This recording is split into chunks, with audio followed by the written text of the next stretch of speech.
दोस्तों, अगर आप भी एक से ज़्यादा बैंक अकाउंट रखते हैं तो आपको भी कई सारी परेशानियों का सामना कर सकता है। अगर आप एक से ज़्यादा बैंक अकाउंट रखते हैं तो आपको कई सारी प्रॉब्लम्स आ सकती है। तो समझेंगे आज की इस वीडियो में क्या प्रॉब्लम्स आ सकती हैं एक से ज़्यादा बैंक अकाउंट रखने पर। तो सबसे पहले मैं आपको बता दूं, अगर आपका एक बैंक अकाउंट है और उसके साथ अपन ने और दूसरी बैंक में या फिर और तीसरी बैंक में और 2 से 3-4 बैंक अकाउंट खुला के रखे हैं, या फिर कह सकते हैं 2 से 3 या फिर 1 से 2 बैंक अकाउंट खोल के रखे, तो आपको कई सारी प्रॉब्लम आती है। सबसे पहली प्रॉब्लम यही आती है मेंटेनेंस की। देखिए, सब बैंक का अलग अलग अपना मेंटेनेंस सिस्टम होता है, जिसमें आता है मेंटेनेंस में debit card charges, ATM charges, service charges, minimum balance charges. अगर हर बैंक अकाउंट में आपने एक एक बैंक में अपना बैंक अकाउंट खोल के रखा है तो देखिए पर ईयरली आपको कुछ चार्जेस देना पड़ेगा, एटीएम चार्जेस, फिर आपको देने पड़ेंगे एसएमएस चार्जेस, फिर आपको देना पड़ेंगे सर्विस चार्जेस। ऐसे कई सारे चार्जेस हैं जो आपके एक बैंक अकाउंट में रखते हैं। और जो मेन चार्जेस है वो आता है अपना मिनिमम बैलेंस चार्जेस। सोचिए, आप अगर एक पंजाब नेशनल बैंक ने अपना बैंक अकाउंट खोल के रखा है,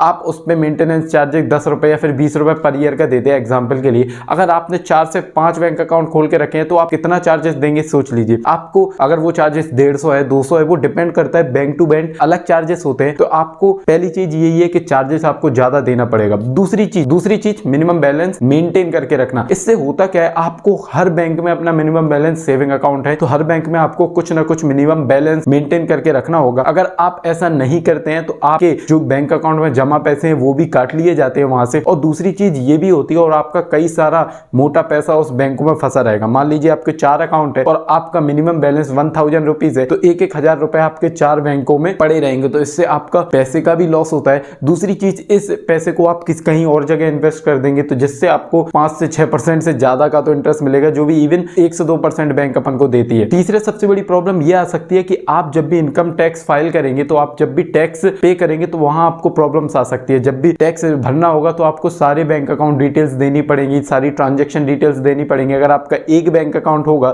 तो आपको ये इतनी सारी प्रॉब्लम नहीं आएगी। अगर आपके कई सारे बैंक अकाउंट होंगे तो आपको सारी की इंफॉर्मेशन देनी होगी, जिसमें आपका दिमाग भी खराब होगा और आपकी प्रॉब्लम्स बढ़ती भी चली जाएगी। चौथा जो मेन प्रॉब्लम आ सकती है वो आ सकती है फ्रॉड की। अगर देखा होगा आपने, कई सारे बैंक अकाउंट होते हैं, कई सारे लोग इंटरनेट बैंकिंग के जरिए ही अपने बैंक अकाउंट को मेंटेन करते हैं या फिर यूपीआई के जरिए बैंक अकाउंट को मेंटेन करते हैं। अगर आप इंटरनेट बैंकिंग के जरिए बैंक अकाउंट को मेंटेन करते हैं तो 4 से 5 अकाउंट के पासवर्ड याद रखना, यूजर नेम याद रखना, ये एक थोड़ा टिपिकल वर्क हो जाता है, जिसके कारण आप उन पासवर्ड को भूल सकते हैं और इवन इसमें फ्रॉड होने के चांसेस ज्यादा बढ़ सकते हैं कि कहीं आपका पासवर्ड लीक ना हो जाए, कहीं आपने ऐसे ब्राउजर पे लॉगिन तो नहीं कर दिया जो सिक्योर ही नहीं है। तो इस तरीके से आपको कई सारे फ्रॉड हो सकते हैं। तो डायरेक्टली हम लास्ट में कंक्लूजन निकालते हैं, आपको एक से ज्यादा बैंक अकाउंट रखने ही नहीं चाहिए। खोल तो आप कितने भी सकते हैं, कोई लिमिट नहीं है, लेकिन आपको एक बैंक अकाउंट से ज्यादा बैंक अकाउंट नहीं रखने चाहिए, जिससे आप कई सारे चार्जेस से बच सके, आपकी मोटी रकम जो फंस जाती है वो बच सके। तो बस यही था पूरी वीडियो में, मुझे आपको बताना था क्या हम एक से ज्यादा बैंक अकाउंट रख सकते हैं। तो बताइए मुझे कमेंट्स में कैसी लगी आपको ये वीडियो। ऐसी इन्फॉर्मेशन की वीडियोस देखने के लिए आप इस चैनल को सब्सक्राइब कर लीजिए, क्योंकि मैं आपके लिए ऐसी इन्फॉर्मेटिव वीडियोस देता रहूंगा।